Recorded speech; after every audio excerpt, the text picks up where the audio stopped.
Hello. तो कैसे हैं आप लोग? आ गए हम एसएचएम के 6th लेक्चर में। तो मैं आपका रामलाल उर्फ बायो चालू करता हूं जो भी क्लास में सर ने क्वेश्चन करवाए हैं। ये क्वेश्चन देख के कुछ पुराना पुराना फील आ रहा है। क्या पुराना फील आ रहा है? Unit and dimension, small small error method लगेगा यहाँ। इसका मतलब टाइम पीरियड क्या होता है? 2π√LG। तो मुझे लेंथ सिंपल पेंडुलम की इतना बढ़ा रहा है, तो बोलना टाइम पीरियड कितना बढ़ेगा।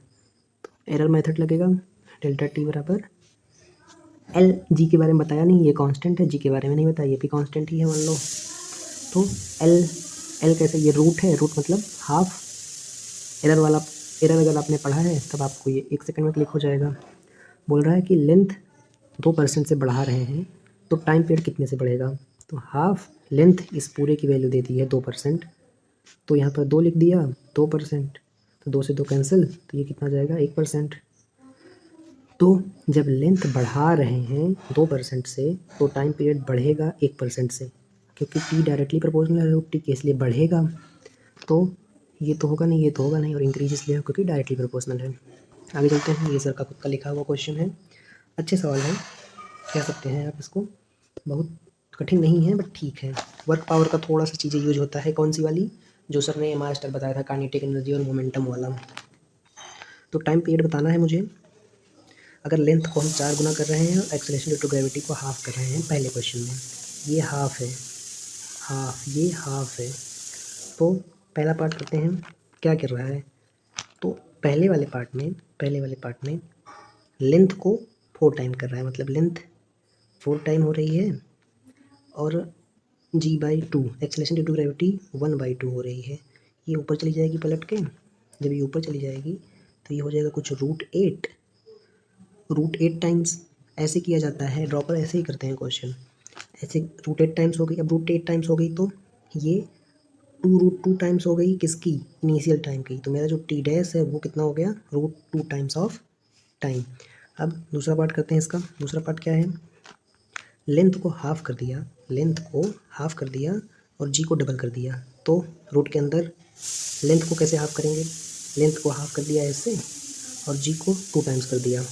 तो ये मेरा कुछ, ये इधर जाएगा, इसमें मल्टीप्लाई हो जाएगा, तो ये 1/4 टाइम्स हो जाएगा। रूट के बाहर आएगा तो 1/2 हो जाएगा।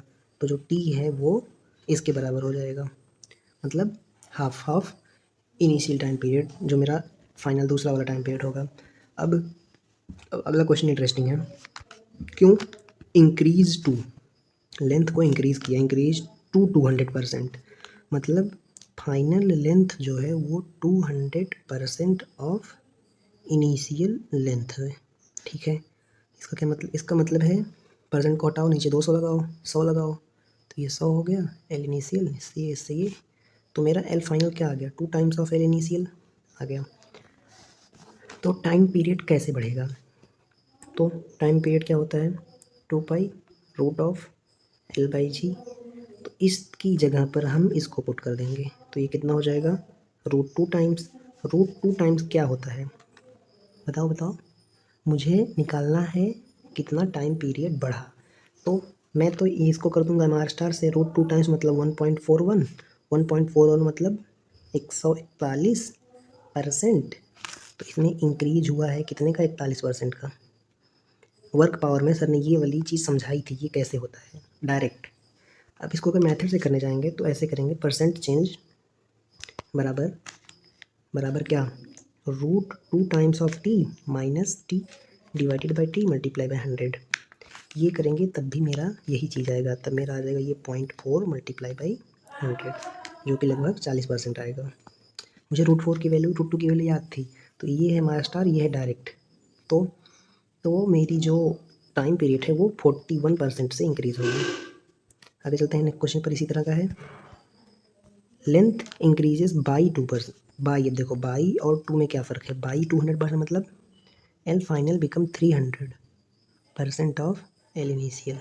बाई का ये मतलब है, मतलब 200 से बढ़ रही। पहले 100 थी तो ये मेरी आ जाएगी 3 टाइम्स ऑफ एल आई। 100 से डिवाइड करेंगे तो ये मेरी आ जाएगी √3 टाइम्स। ठीक है, अब तो नहीं कन्फ्यूजन होगा इसमें, मेथड भी बता दिया। √3 की वैल्यू 1.71, तो कितने से इंक्रीज़ हुई? मतलब 71% इंक्रीज़ होगा। ठीक, ये था MR स्टार का जादू। आगे चलते हैं अगले क्वेश्चन पर। ये क्वेश्चन कुछ जाना पहचाना सा नहीं लग रहा है, थोड़ा सा जाना पहचाना है, बट इसमें कुछ खास रोल नहीं है। Thermal property, delta T is equal to 2π√L/g। तो बोल रहा है कि लेंथ इतने % से बढ़ रही है, तो लॉस इन टाइम बताओ एक दिन में। तो डेल्टा टी अपॉन टी कर लेंगे, कैंसिल कट कट, रूट है तो half delta L upon L multiply by 100। ये हमको इसकी वैल्यू दे रखी है पहले से ही % की, तो ये मेरा हाफ मल्टीप्लाई बाई 0.2% हो गया। ये मेरा क्या हो गया, delta T upon T multiply by 100। अब % हटाओ, 100 लगाओ, half multiply by 0.2 divided by 100। तो डेल्टा टी अपॉन टी, अब एक काम करते हैं, इस टी को इधर लेके जाते हैं, तो ये टी यहाँ आ गया। जब ये टी यहाँ आ गया मेरा, तो मुझे इसमें %, ये मेरा आ गया %। अच्छा, इसको इधर लेके आए हैं, तो कैसे करेंगे इसमें बताओ आगे। अब हम इसमें करेंगे 0.2 ये % क्वेश्चन में दिया था, तो यहाँ पर लगाएंगे नहीं। ये वाला 100 इस साइड लाए, तो इसको इस साइड लाए, इसको सॉल्व करो, 2 से ये 0.1 हो जाएगा। ये मेरा 0.1 डिवाइडेड बाई 100 मल्टीप्लाई बाई कितना, 86,400 सेकंड, 10101010। ठीक है, अब 864 गुणे 0.1 करेंगे तो कितना आ जाएगा, 86.4। ये मेरा आ गया क्या, loss in time in 1 day, जो कि 86 सेकंड है। अब 2 फ्रिक्वेंसी दी गई है। फ्रिक्वेंसी क्या होती है, 1 अपॉन टाइम पीरियड, मतलब जो टाइम पीरियड का फॉर्मूला है वो फ्रिक्वेंसी में उल्टा करके रख दो। तो 1/2π/L/g लिखते थे, तो हम यहाँ पर g/L लिख देंगे, इज इक्वल टू 1/2π। इसमें एक 2 एक्स्ट्रा है, ये है ना, ये root g divided by LB। ठीक है, 2π से 2π कैंसिल, g से g कैंसिल, रूट से रूट कैंसिल। रूट से रूट कैसे कैंसिल होगा, स्क्वायरिंग करेंगे ना दोनों साइड, तो स्क्वायरिंग करेंगे जब, तो ये कुछ 1/LA हो जाएगा, और ये 2 दूनी 4/LB हो जाएगा। ठीक है, तो LB is equal to 4 times of LA हो जाएगा।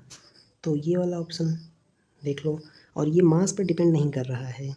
एक और बात, हाँ देखो कहीं पे मास दिख रहा है m, टाइम पीरियड ही मास पर नहीं डिपेंड करता है, तो ये कहाँ से करेगा, does not depend upon mass. चलते हैं अगले क्वेश्चन पर। Time period of oscillation of simple pendulum is 1 minute. If length increase by 44% then new time period. देखो, लेंथ फाइनल इंक्रीज किया बाई 44, मतलब फाइनली वो 144% हो गई इनिशियल की। तो कितनी हो गई एक्चुअल में, % हटाएंगे तो ये 100 हो गई L इनिशियल की। ये कितनी है, इसको सीधा रख देंगे, T is equal to 2π√L 144 divided by 100 of L initial. तो इसका जब रूट लेंगे तो ये कुछ 12/10 आएगी, और ये हो जाएगा time is equal to T dash. तो मेरा जो नया टाइम पीरियड है वो 1.2 टाइम्स ज़्यादा होगा पुराने के कंपेयर में। तो पुराना कितना था, 1 मिनट, मतलब 60 सेकंड, 12×72, ये मेरा आ गया 72 सेकंड T डैश। ऐसे ये वाली चीज़ अगर आपको नहीं समझ रही है तो आप नेट छोड़ सकते हैं। कहाँ पे आएगा ये, वैसे भी ये चीज़ सर ने वर्क पावर में इतना धीरे धीरे और इतना अच्छे से पढ़ाई थी कि क्या बताऊँ। चलो आगे चलते हैं अगले क्वेश्चन पर। टाइम पीरियड सिंपल पेंडुलम का दे दिया है 2 सेकंड है। It length increase by 4 times then time period become,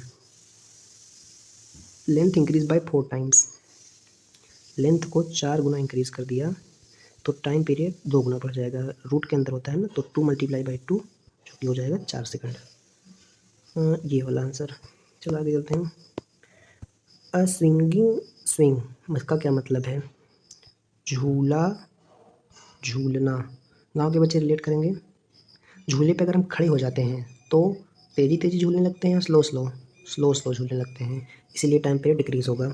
इसको आप एक्सपेरिमेंट करके भी देख सकते हैं ऐसा क्यों हुआ। जब हम खड़े होते हैं तो जो L इफेक्टिव है, लेंथ ऑफ झूला को हम बहुत बड़ा मानते हैं, यहाँ हम इतने बड़े हैं और झूला इतना बड़ा है, ठीक है। तो एल इफेक्टिव जो है वो कम हो जाता है जब हम खड़े हो जाते हैं, हमारा सेंटर ऑफ मास बीच में होता है तो ये शिफ्ट हो जाता है ऊपर साइड, जिसकी वजह से एल कम हो जाता है और टाइम जो है डायरेक्टली प्रोपोर्शनल है एल के, तो इसलिए एल कम तो टी भी कम, तो इसलिए टाइम पीरियड डिक्रीज। गांव के बच्चे डायरेक्ट फील से ये क्वेश्चन कर सकते हैं, हालांकि अगर उनको हो सकता है अंग्रेजी ना समझ में आ जाए, स्विंगिंग इन स्विंग क्या होता है। अब देखो ये बहुत ही अच्छा क्वेश्चन है, मैंने ये खुद क्वेश्चन टेस्ट में गलत किया है। हाँ, मैंने क्वेश्चन टेस्ट में गलत किया है, मैंने ये मार्क किया था जो कि गलत क्वेश्चन गलत आंसर है। देखो इसको मैं इसलिए अच्छे से एक्सप्लेन करूँगा। ये 3 केस है, एक बॉब है उसके अंदर पानी भरा है, उसके अंदर छेद है। जब पूरा पानी फुल होगा तो उसका सेंटर ऑफ मास यहाँ होगा, जब पानी आधा होगा तो उसका सेंटर ऑफ मास कुछ यहाँ आ जाएगा, और जब पानी एकदम खाली हो जाएगा तो फिर से इसका सेंटर ऑफ मास यहाँ आ जाएगा। ये एक बॉब है जिसका लेंथ है एल और इसका रेडियस है आर, इसका रेडियस है आर, इसका रेडियस है आर। तो जो टाइम पीरियड होगा यहाँ पर वो हो जाएगा 2π√L+R/g। तो जब भरा होगा, जब पूरी तरह से भरा होगा पानी से बॉब, तो उसका सेंटर ऑफ मास बीच में होगा। जैसे जैसे खाली होगा, पानी जैसे जैसे निकलेगा, सेंटर ऑफ मास थोड़ा सा नीचे शिफ्ट होगा। जब सेंटर ऑफ मास नीचे शिफ्ट होगा तो क्या होगा, आर बढ़ेगा। आर जब बढ़ेगा, जब आर बढ़ेगा तो ये वैल्यू पूरी बढ़ेगी, ये बढ़ेगी तो टाइम पीरियड बढ़ेगा। तो फर्स्ट टाइम पीरियड इंक्रीज, पहले तो भाई टाइम पीरियड इंक्रीज होगा, ठीक है।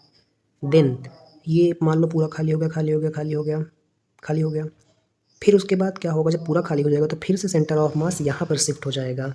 सेंटर ऑफ मास शिफ्ट होता है ना ज़्यादा मास की तरफ, जब पूरी तरह खाली हो जाएगा, सब इक्वल डिस्ट्रीब्यूशन हो जाएगा तो सेंटर ऑफ मास फिर से यहाँ, तो जब सेंटर ऑफ मास यहाँ शिफ्ट होगा तो फिर से आर कम होगा, और अगर आर कम होगा तो टी कम होगा। इसका क्या मतलब टाइम पीरियड डिक्रीज, मतलब पहले टाइम पीरियड इंक्रीज होगा देन डिक्रीज होगा इनिशियल वैल्यू से जब तक स्फीयर खाली नहीं होगा। तो time period first increase then decrease to initial value till the sphere empty, ठीक। ये वाला नहीं होगा, मैंने खुद एग्जाम में ये क्वेश्चन टेस्ट में किया है। आगे चलते हैं अगले क्वेश्चन पर। सेकंड पेंडुलम को किसी दूसरे प्लेनेट पर ले गए जहाँ पर acceleration due to gravity 4 times है, तो length of second pendulum should made, तो सेकंड पेंडुलम की लेंथ कितनी हो जाएगी। सेकंड पेंडुलम की लेंथ कितनी होती है, मुझे टाइम देखो, सेकंड पेंडुलम है तो इसका सेकंड पेंडुलम का टाइम पीरियड 2 सेकंड ही होगा, तो मैं उसकी लेंथ कितनी करूँ कि इसका टाइम पीरियड 2 सेकंड ही रहे, जिस प्लेनेट पर जी की वैल्यू 4 टाइम्स है। तो जी की वैल्यू 4 टाइम्स है उस प्लेनेट पर, तो उसकी लेंथ को भी अगर मैं 4 टाइम्स कर दूंगा तो एज इट इज़ सेम रहेगा, कोई फ़र्क नहीं पड़ेगा, तो इसीलिए लेंथ को 4 टाइम्स कर देंगे। चलते हैं आगे। Time period of oscillation of second pendulum on surface of planet having mass radius double of those of earth. मुझे सेकंड पेंडुलम का टाइम पीरियड बताना है जिस पर मास और रेडियस जिस प्लैनेट का अर्थ का डबल है। तो ये तो याद होगा आपको, अगर आपने ग्रेविटेशन पढ़ा है, Gm/r², ये होता है किसी प्लैनेट का, बोल रहा है इसको डबल कर रहा है और इसको भी डबल कर रहा है, इसको डबल करेगा तो ये स्क्वायर करके 4 टाइम्स हो जाएगा, तो ये कितना हो गया, हाफ। तो ये अर्थ के कंपेयर में कितना है, इसकी वैल्यू अर्थ के कंपेयर में हाफ हो जाएगी। तो टी क्या होता है, 2π√L/g। तो यहाँ पर जी की वैल्यू हाफ आ गई, इसका क्या मतलब, इसका क्या मतलब, जी की वैल्यू हाफ आने का ये मतलब है कि जी की वैल्यू हाफ आने का मतलब है कि जी नीचे g/2 हो जाएगा, तो ये ऊपर चला जाएगा। जब ये ऊपर चला जाएगा तब क्या होगा, ये 2π और ये 2L/g, ठीक है, ठीक है। अब क्या, सेकंड पेंडुलम की लेंथ 1 मीटर होती है, इसको 1 रख दो। √π की वैल्यू सर ने बताया था और √10 की वैल्यू लगभग बराबर होती है। तो इसका ये मतलब है कहने का कि 2π इंटू √2 डिवाइडेड बाई √2, जी की वैल्यू 10, ये इससे कैंसिल हो जाएगा, तो मेरा आंसर क्या आ जाएगा, 2√2, ठीक है।